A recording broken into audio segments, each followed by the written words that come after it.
Bonjour, on se retrouve pour une petite vidéo sur les citations en lien avec les cahiers de Douai de Rimbaud. Encore une fois, je vous rappelle, les citations, c'est ce qu'on doit apprendre quand on a terminé de tout apprendre et de tout comprendre. Hein, c'est la petite cerise sur le gâteau, ce qui permet de mieux dire ce que vous avez envie de dire. Ça permet d'appuyer votre argumentation. D'autres auteurs ont dit ce que vous allez dire, ils l'ont mieux dit que vous, alors autant se servir. D'abord, on va voir quelques citations sur le génie de Rimbaud. Alors, merci quand vous commencez à l'oral, notamment votre introduction sur un texte de Rimbaud, de ne pas commencer par Arthur Rimbaud est un très célèbre auteur, non. Vous allez prendre une des citations que je vous mets ici et puis vous allez vous appuyer là-dessus. Vous allez commencer par une citation, c'est quand même mieux. Alphonse Lemaire insiste sur le fait qu'Arthur Rimbaud avait 15 ans environ lorsque présenté à Victor Hugo, il fut accueilli par ces mots Shakespeare enfant. Alors, à mon avis, c'est faux parce que j'ai aucune trace d'une rencontre entre Hugo et Rimbaud, mais bon. Novateur et entreprenant, Rimbaud, qui à cet âge-là avait lu toutes les littératures, quitta les routes frayées, cherchant des rythmes inconnus, des images irréalisées, des sensations non éprouvées, il s'y est perdu. Une vision intéressante sur Arthur Rimbaud et son génie. Georges Duhamel, pareil, a dit ce qui m'intéresse et doit nous intéresser tous, c'est de voir ce passant considérable s'exercer en quelques mois dans la pratique d'un art qui a pu tenir en haleine plusieurs esprits pendant toute une longue existence, c'est de le voir élaborer de très étonnants chefs-d'œuvre, puis abandonner la partie en haussant les épaules. Donc vraiment sur le fait que Rimbaud était un génie comme on n'a jamais vu en 2 secondes, et ensuite il a disparu avec mépris. Je sais pas pourquoi j'ai mis un espace en trop. René Char, tu as bien fait de partir, Arthur Rimbaud, dit-il. Nous sommes quelques-uns à croire sans preuve le bonheur possible avec toi. Sous-entendu, euh, comme si Rimbaud était parti à temps. Après être un tel génie, on ne peut plus rien faire de toute façon. Et enfin, je ne sais pas qui est le premier à avoir dit ça, mais on appelle Rimbaud le nourrisson des muses, l'enfant très bien inspiré en littérature. Rimbaud lui-même disait dans un grenier où je fus enfermé à 12 ans, j'ai connu le monde, j'ai illustré la comédie humaine, pour insister sur le fait que dès ses 12 ans, à force de lecture, il s'est rapproché de Balzac. Et dans sa lettre du 5 septembre à Isambard, qui a été écrite en prison, hein, il insiste sur le fait que j'espère en vous comme en ma mère, vous m'avez toujours été comme un frère. Je vous demande instamment cette aide que vous m'offrîtes. C'est pour le supplier de l'emmener chez lui à Douai, de venir le chercher en prison et de l'emmener à Douai. Ça montre que ce génie, il s'est basé non pas sur ses parents, mais d'abord sur son professeur Isambard, puis sur plus personne. Et Ernest Delahaye, c'est le condisciple de Rimbaud, celui qui a grandi avec lui à Charleville, l'appelle dans sa correspondance avec Verlaine l'homme aux semelles de vent. Vous connaissez déjà cette citation que les deux auteurs ont dit, Delahaye et Verlaine, pour parler du fait qu'il bouge tout le temps. Ça a été illustré par cette statue qui est un peu particulière. Et puis, Louis Aragon disait s'il y a une chose dont on convient communément, c'est qu'un demi-siècle de la poésie française, et peut-être même de la poésie tout court, est dominé par l'image d'Arthur Rimbaud, son exemple. Un demi-siècle de poésie est probablement hanté par ce spectre et cette voix. C'est pour montrer la résonance qu'a eu Rimbaud pendant 50 ans encore dans la littérature. Alors ensuite, on va passer un peu au romantisme. Dans sa lettre du voyant à Déménie, celle du 15 mai, vous savez, il y a deux lettres du voyant, du 13 mai à Isambard, du 15 mai à Déménie. Il dit que les premiers romantiques ont été voyants, mais ne sans trop bien s'en rendre compte. Donc il y a quand même une allégeance aux premiers poètes romantiques. Alors pour les romantiques, vous savez, les romantiques parlent beaucoup de leur vérité personnelle, ils parlent beaucoup de leurs sentiments, mais cette vérité, elle est aussi universelle. Hugo dit insensé qui croit que je ne suis pas toi. On est tous pareils, quand je parle de moi, dit Hugo, je parle de toi aussi, lecteur. Musset dit en 1835 que le poète doit écrire avec tout son être, comme dit Chénier, c'est là qu'est le génie, hein. Pour toute nourriture, il apporte son cœur. Donc vraiment, le poète donne son âme, son cœur dans sa littérature. Nerval aussi donne, là c'est une citation qui n'a rien à voir, mais c'est plutôt sur le rêve, toutes les dérives un peu hallucinatoires, oniriques de Rimbaud, c'est dans la suite des romantiques, hein, notamment avec Nerval et Aloysius Bertrand sur le rêve. Et toujours sur l'idée que chez les romantiques, le je est personnel, Madame de Staël dit la poésie lyrique s'exprime au nom de l'auteur même. Donc dans le Lac de Lamartine, c'est l'auteur Lamartine qui s'exprime. C'est la seule femme que je vais utiliser parmi tous ces bonhommes, Madame de Staël, alors réservez-lui l'accueil qu'elle mérite. Et puis plus récemment, Hugo Friedrich, il dit bah, c'est pas tellement que c'est impersonnel, le jeu de la poésie de Rimbaud, c'est que c'est dépersonnalisé. En fait, il n'y a pas un seul être humain. Quand un être humain apparaît dans un de ses poèmes, il apparaît comme un étranger venu d'on ne sait où, on ne sait d'où. Donc voilà, il n'y a pas tellement personne identifiable chez Rimbaud, dit Hugo Friedrich. Toujours avec les romantiques, les figures grotesques sont importantes pour les romantiques dans toute cette idée de rupture avec le classicisme.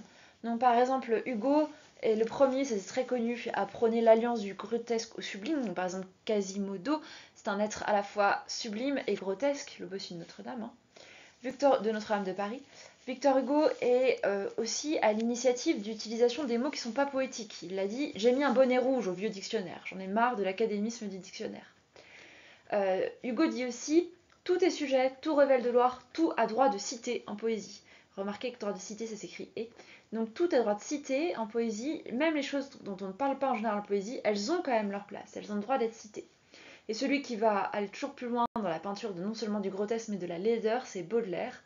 Par exemple, le poème Une charogne, ça parle d'une charogne infâme, un cadavre en décomposition qu'on trouve, et puis ça fait de la poésie sur la beauté de ce cadavre en décomposition. Ensuite, le Parnasse. Je vous rappelle que Théophile Gautier explique dans sa préface à Mademoiselle de Maupin sa théorie de l'art pour l'art. Il dit qu'il n'y a de vraiment beau que ce qui ne peut servir à rien, tout ce qui est utile est laid. Donc ce qui est beau est inutile, ce qui est utile est laid, et moi je veux faire du beau et de l'inutile. Pareil dans Albertus, il dira « À quoi cela sert-il? Ça sert à être beau, n'est-ce pas assez ?» Comme les fleurs, comme les parfums, comme les oiseaux, comme tout ce que l'homme a pu détourner et dépraver à son usage. Donc la poésie doit être belle et pas engagée. Dans sa lettre du 24 mai 70 à Banville, donc avant l'écriture un petit peu avant l'écriture des Cahiers de Douai, Rimbaud dit « J'ai fait allégeance aux Parnassiens, j'aime tous les poètes, tous les beaux Parnassiens, puisque le poète est un Parnassien, épris de la beauté idéale. » Et il l'appelle aussi « cher maître ». Dans 2 ans, dans 1 an peut-être, je serai à Paris, je le jure, cher maître, d'adorer toujours les deux déesses, Muse et Liberté. Après, il va l'appeler vieux con, comme vous le savez déjà. Alors, j'ai mis un petit point d'exclamation parce que synesthésiste, ça ne se dit pas, je sais pas, on pourrait peut-être dire synesthèse, en tout cas en lien avec la synesthésie. Bon, dans la lettre du voyant à Démenie, du 15 mai, il dit que le poète doit procéder à un long, immense et raisonné dérèglement de tous les sens. Les sens doivent être déréglés, et en cela il se met dans l'héritage de la poésie symboliste de Baudelaire. Pareil, dans Voyelle, hein, il donne des couleurs à un son, des couleurs à une lettre. Donc il mélange, c'est le meilleur exemple, mélange le son et la vue, à noir au blanc, i rouge, u vert au bleu, voyelle. Toujours dans la lettre du voyant à Démenie, il prône son allégeance à Baudelaire. Baudelaire est le premier voyant, roi des poètes, un vrai dieu.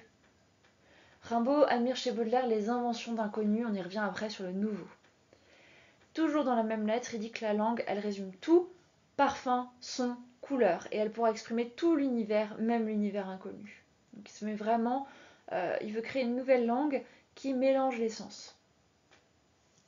Je vous rappelle, hein, par exemple, chez Harmonie du soir, on a une synesthésie qui est magnifique, hein, les sons et les parfums tournent dans l'air du soir, valse mélancolique et langoureux vertige. Si jamais vous avez un poème où il y a une synesthésie, vous pouvez faire référence à ce poème de Baudelaire, à Harmonie du soir, et montrer que Rimbaud se met dans la suite de Baudelaire. Alors, on continue. Dans sa lettre du voyant, il dit que le poète est voleur de feu. Il est chargé de l'humanité, des animaux même, il devrait, avec un T ça sera mieux, ou il devra, faire sentir, palper, écouter ses inventions. Pardon, cette citation n'est pas très claire. Alors je vous donne l'exemple de Ophélie. Vraiment l'idée que le poète doit vous donner, va stimuler vos sens. Quand vous lisez un poème, vous devez avoir sentir l'odeur, le parfum, le vent dans vos cheveux, le toucher. Donc, par exemple chez Ophélie, sur l'onde calme et noire où dorment les étoiles, la blanche Ophélia flotte comme un grand lys, flotte très lentement, couchée en de longs voiles. On entend dans les bois lointains des halalis. Ciel, amour, liberté, quel rêve, ô pauvre folle, tu te fondais à lui comme une neige au feu. Tes grandes visions étranglaient ta parole, et l'infini terrible effara ton ciel bleu. Il y a les visions, il y a la parole, et il y a l'idée qu'on se fond dans la nature. Une autre synesthésie, vous en connaissez plein, il y en a beaucoup dans ma bohème aussi. Par exemple, dans Les Effarés, les enfants ont dit qu'ils sentent le bon pain cuire. Et il y a à la fois la vision, parce qu'ils sont penchés pour regarder le boulanger, il y a l'odeur, puis il y a le goût évidemment qu'il y a l'odeur. Alors, on va parler maintenant de l'indépendance de Rimbaud. Premièrement, toute sa philosophie du départ, de la marche. Dans la lettre du 28 août 71 à Demény, donc c'est après la lettre du voyant, et c'est juste avant, quelques jours avant, son départ pour aller voir Verlaine. Tenez, donc 1 an après les fugues de Douai. Tenez, je suis un piéton, rien de plus, voilà comment il se définit, celui qui marche. Sylvain Tesson a dit à la radio un été avec Rimbaud. Je vous conseille d'écouter parce que c'est un nid à citation, Sylvain Tesson. Comme il parle de telle manière que voilà, il dit les choses mieux que vous dans vos copies. Ce qu'il veut, Rimbaud, le rêve de tous les adolescents, partir. Sauf que lui sait le dire. Prenez-vous ça dans les dents, entre parenthèses, les adolescents. Victor Hugo va dire: le poète en des jours impies vient préparer des jours meilleurs. Il est l'homme des utopies, les pieds ici, les yeux ailleurs. Donc le poète, c'est comme un prophète pour Hugo, quelqu'un qui est capable de préparer le futur, de voir le futur. Donc il a les pieds là, mais en fait sa tête est en train d'aller ailleurs. Et il y a un lien entre le fait de marcher, de fouler l'arbre aux pieds, le fait d'avancer et le fait de visualiser une ligne d'horizon chez Hugo. Dans Ma Bohème, alors je donne pas beaucoup de citations sur les poètes, parce que bon, ça, sur les poèmes, parce que vous les connaissez déjà bien pas mal normalement. Au rimant au milieu des ombres fantastiques, comme me dit l'air, je tirais des élastiques de mes souliers blessés, un pied près de mon cœur. Il y a un lien entre les pieds et le cœur, là où se trouve le génie. Et donc, en fait, chez Rimbaud, paradoxalement, c'est dans ses pieds que se trouve le génie. Et quand il dit comme des lyres, je tirais des élastiques de mes souliers blessés, l'élastique d'un soulier, ça donne l'impression que le soulier doit toujours, si je tire un élastique, ça propulse le soulier toujours plus loin. Donc sa lyre, sa poésie, elle est liée au fait de marcher, d'être toujours en mouvement. Ensuite, Rimbaud refuse l'autorité. Donc Verlaine va dire que Rimbaud a un vœu bien formulé d'indépendance et de haut dédain de n'importe quelle adhésion à ce qui ne lui plaisait pas de faire ni d'être. Donc ça, il méprise ce que les autres appellent des maîtres en fait. Le 2 novembre 70, on est le lendemain du jour où Isambard l'a rendu pour la deuxième fois à sa mère, après sa fugue. Il l'a rendu le 1er novembre, lui faisant jurer de plus jamais fuguer. Donc il lui écrit aussitôt une lettre: que voulez-vous? Je m'entête affreusement à adorer la liberté libre. Impossible pour Rimbaud de ne pas fuguer, c'est pas possible. Il va tenir toute l'année jusqu'à son départ chez Verlaine, qui sera l'été suivant, mais c'est trop dur. Dans la lettre du voyant à Déménie du 15 mai, quand sera briné... Ah oui, pardon. Ça n'a rien à voir et ça vous sera pas utile en dissertation, je pense. Mais ce qui est intéressant, c'est qu'il veut aussi la liberté pour la femme, Rimbaud. Il parle du moment où sera brisé l'infini servage de la femme. Quand elle vivra pour elle et par elle, elle sera poète. Donc vraiment, il faut être indépendant pour devenir poète. Voilà, je me suis dit que pour une fois qu'on parlait d'un truc féministe, j'allais le mettre. Alors, cette image, le bateau ivre, vous savez, c'est un immense poème, celui qu'il a récité pour être accueilli au cercle des vilains bonhommes. Ça commence par 2 vers. Comme je descendais des feuves impassibles, je ne me sentis plus guidée par les haleurs. Donc les haleurs, ce sont les gens qui tirent dans les fleuves là, qui tirent sur le côté le bateau pour qu'il puisse avancer. Et bien cette image, je suis plus guidée par les haleurs, ça veut dire qu'on ne me tire plus, je ne suis plus des gens, je ne suis plus guidée par autrui, c'est moi-même qui vais avancer tout seul. Voilà. Toujours dans cette lettre du 2 novembre, je l'ai déjà citée tout à l'heure, mais je vais la reciter. Au moment où il a juré de plus fuguer, je meurs, dit-il, je me décompose dans la platitude, dans la mauvaiseté, dans la grisaille. Que voulez-vous, je m'entête à adorer la liberté libre, et un peu plus tard, il va quand même lui faire allégeance à Isambard. La reconnaissance que je vous ai, je ne saurais pas vous l'exprimer aujourd'hui plus que l'autre jour. Je vous la prouverai. Il s'agirait de faire quelque chose pour vous, je mourrais pour le faire. Je vous en donne ma parole. Je mourrais pour de le faire, c'est pas français, il doit y avoir une micro-erreur. Je vous en donne ma parole. Et ça, si je vous ai mis cette citation, au moment où il fait allégeance à Isambard, après qu'Isambard l'ait accueilli 2 fois de suite à Douai, enfin dans sa famille à Douai, et ben en fait cette allégeance il va la renier. Dans sa lettre du 13 mai, il va dire que Isambard, vous n'êtes plus mon professeur, votre poésie est fadasse. Donc voilà, même quand il trouve une autorité, enfin avec Isambard, hop, il va la balayer quelques mois plus tard. Dans Une saison d'enfer, il commence par: un soir, j'ai assis la beauté sur mes genoux, et je l'ai trouvée amère, et je l'ai injuriée. Une citation fondamentale pour montrer que Rimbaud ne cherche pas à faire du beau. Alors, il dira l'inverse dans la toute dernière phrase de La saison d'enfer, mais voilà, la beauté trop pure, trop parfaite, la beauté des Parnassiens, en fait, elle me laisse un arrière-goût amer, je vais plutôt l'injurier.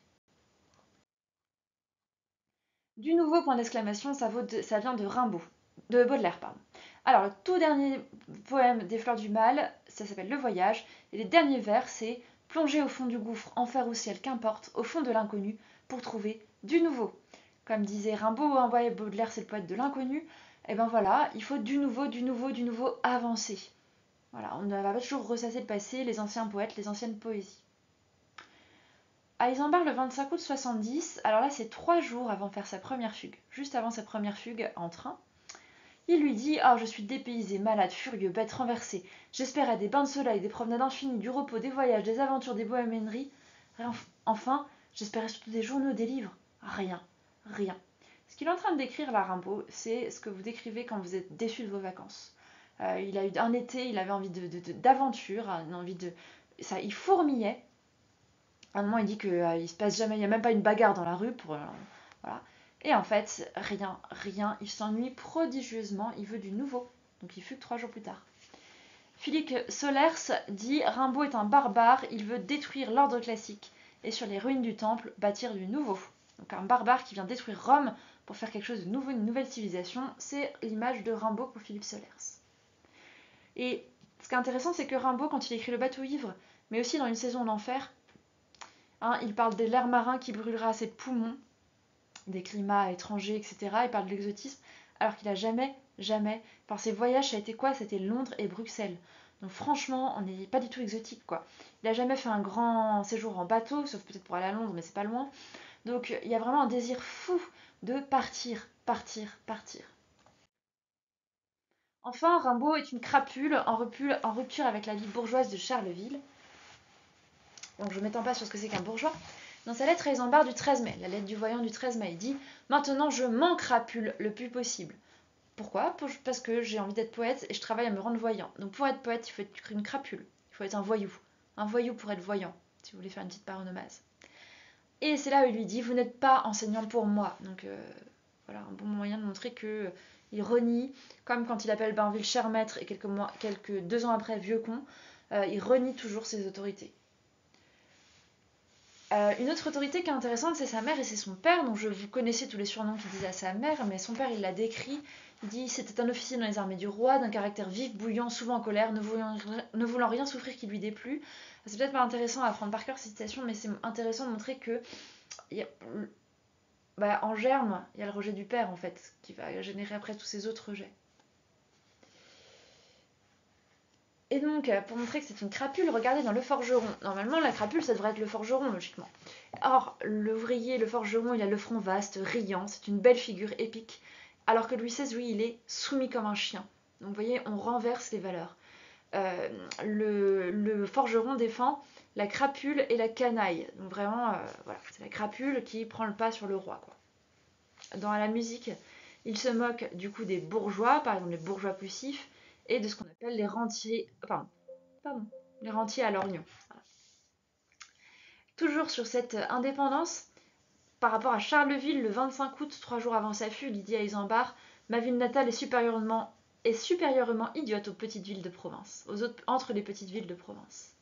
Et sur son cahier d'écolier, il disait, même sur l'école, hein, l'école c'est un truc de bourgeois, quoi, et on a besoin de faire l'école buissonnière. Pourquoi, me disais-je, apprendre du grec, du latin? Je ne le sais. Enfin, on n'a pas besoin de cela. Que m'importe à moi si je suis reçu?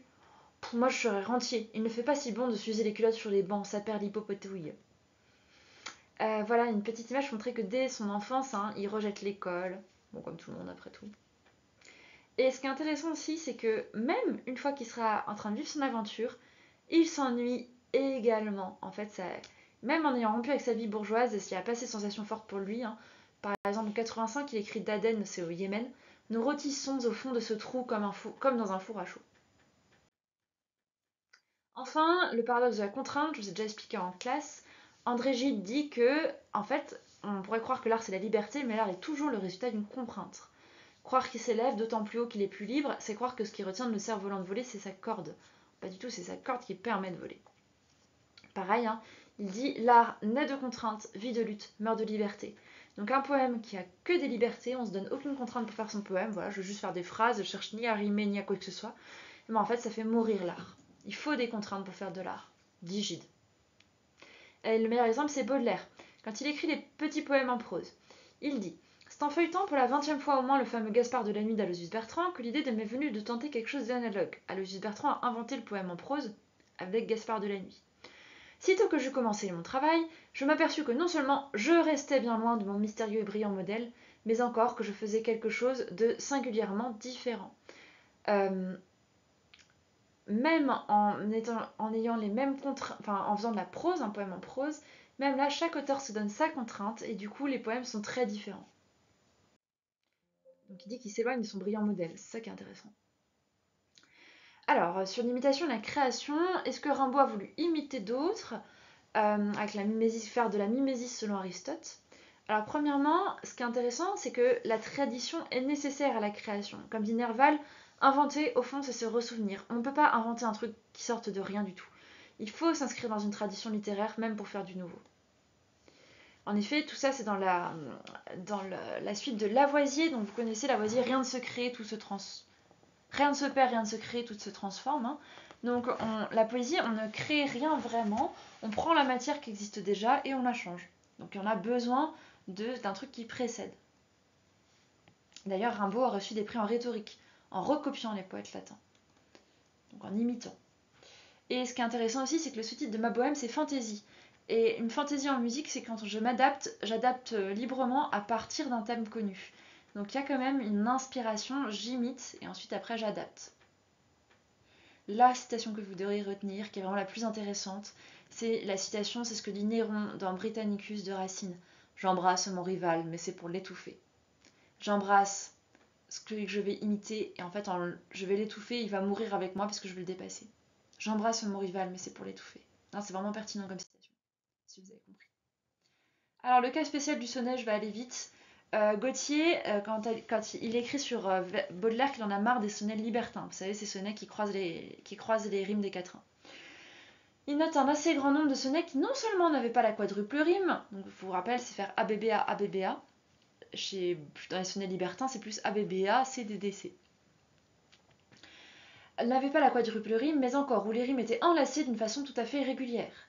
En 85, il prône le sonnet orthodoxe, comme l'ont fait Pétrarque, Félicajah, Ronsard, Du Bellay, Sainte-Beuve, le sonnet en rime croisée. Juste après, il grogne, la jeune école se permet un grand nombre de sonnets libertins, et nous l'avons, cela nous est particulièrement désagréable. Pourquoi, si on veut être libre et arranger les rimes à sa guise, aller choisir une forme rigoureuse qui n'admet aucun écart, aucun caprice? Donc Gautier, il est en train de dire, si tu veux faire un truc libertin, ne prends pas le sonnet. L'irrégulier dans le régulier, le manque de correspondance dans la symétrie croit de plus illogique et de contrariant.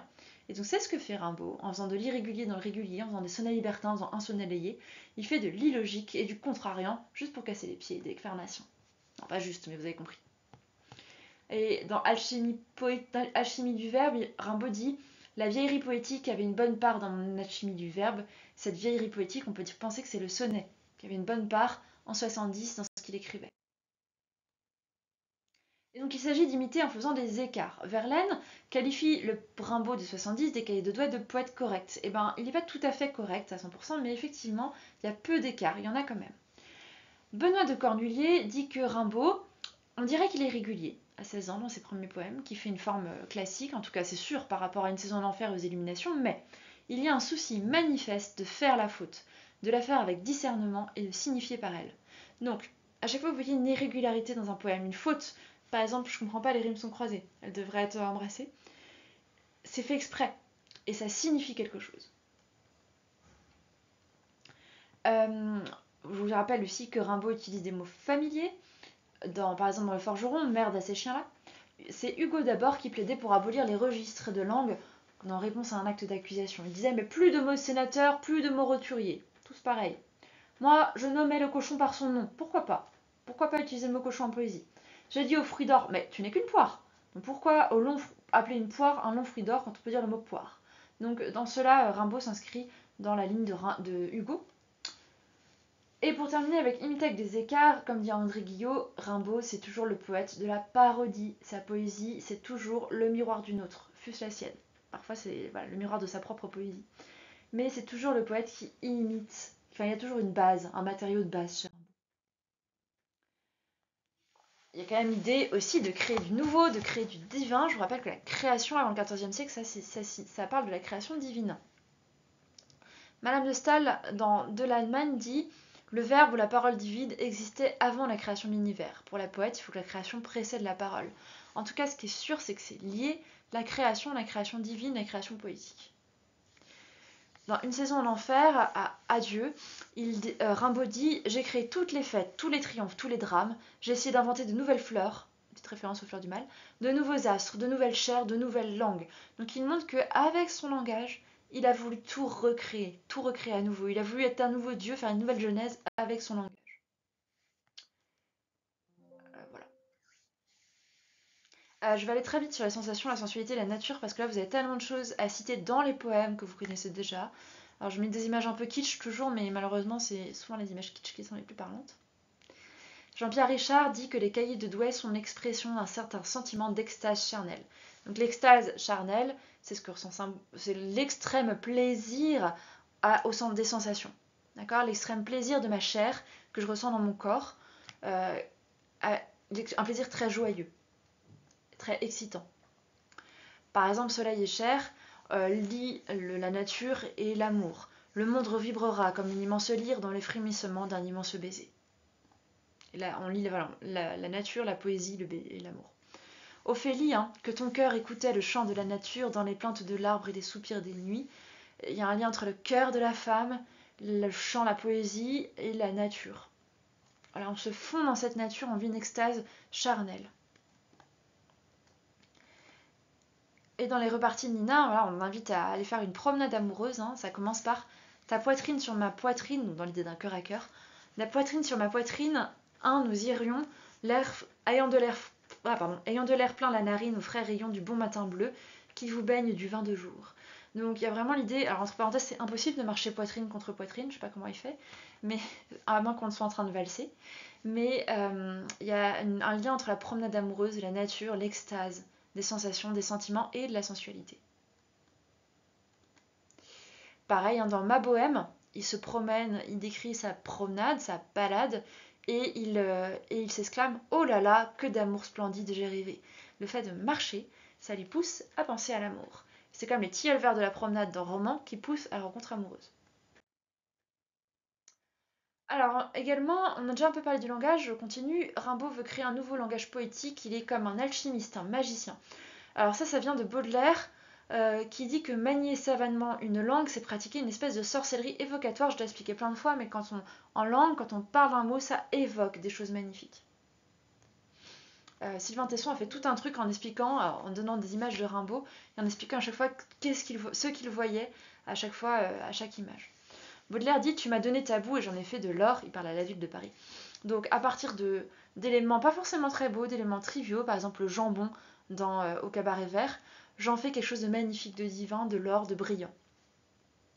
Dans L'alchimie du verbe, Rimbaud dit « J'inventais la couleur des voyelles, A noir, E blanc, I rouge, O bleu, U vert, je réglais la forme et le mouvement de chaque consonne, et avec des rythmes instinctifs, je me flattais d'inventer un verbe poétique accessible un jour ou l'autre à tous les sens. » Donc il veut inventer une nouvelle manière de parler, de faire de la poésie, un nouveau langage, mais pas seulement un langage qu'on entende, un langage qu'on puisse aussi voir avec les couleurs, et un langage qu'on puisse même aborder avec ses 5 sens.